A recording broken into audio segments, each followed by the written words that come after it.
Britain క్రమంగా నేర సామ్రాజ్యంగా మారుతుంది. ఒక్క 20 ఏళ్ళు అయితే అది పాకిస్తాన్ అయిపోతుంది. పాకిస్తాన్ చేతికి వెళ్ళిపోతుంది. ఇది ఆల్రెడీ అమెరికాకు కూడా చెప్తున్నటువంటి విషయం. ఓవరాల్గా తాజాగా మెట్రోపాలిటన్ పోలీసులు రైట్ చేసినటువంటిది ఏంటంటే 9,44,000 మిలియన్ క్రైమ్ రిపోర్ట్ అయినాయట.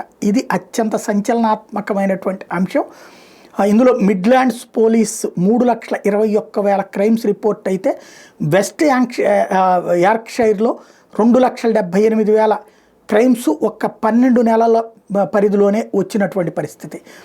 దాదాపుగా ఇట్లాగా వివిధ ప్రాంతాల్లో చూసుకున్నప్పుడు లండన్ లాంటి చోట్ల కూడా అఫెన్సెస్ 434 జరిగిన ప్రతి ఏడాది ప్రతి నెల జరుగుతున్నటువంటి అన్నటువంటి లెక్క తీశారు.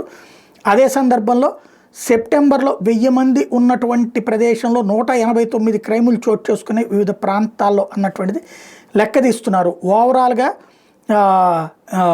మిడిల్స్బర్గ్ లాంటి చోట్ల నార్త్ ఈస్ట్ ప్రాంతాల హయ్యెస్ట్ క్రైమ్ రేట్ నమోదవుతుంది. అక్కడ ప్రతి 1000 మంది పౌరులు ఉన్నటువంటి చోట్ల 166 అఫెన్సెస్ నమోదవుతూ ఉండటం అన్నటువంటిది సంచలనం సృష్టిస్తుంది. 1 by 1 ఇప్పుడు పెరిగిపోతున్నటువంటి క్రైమ్ కంట్రోల్ చేయడంలో ఎక్కడ ఫెయిల్ అవుతున్నారు అక్కడ పోలీసులు అన్న దాని మీద ఇప్పుడు పెద్ద చర్చ నడుస్తోంది.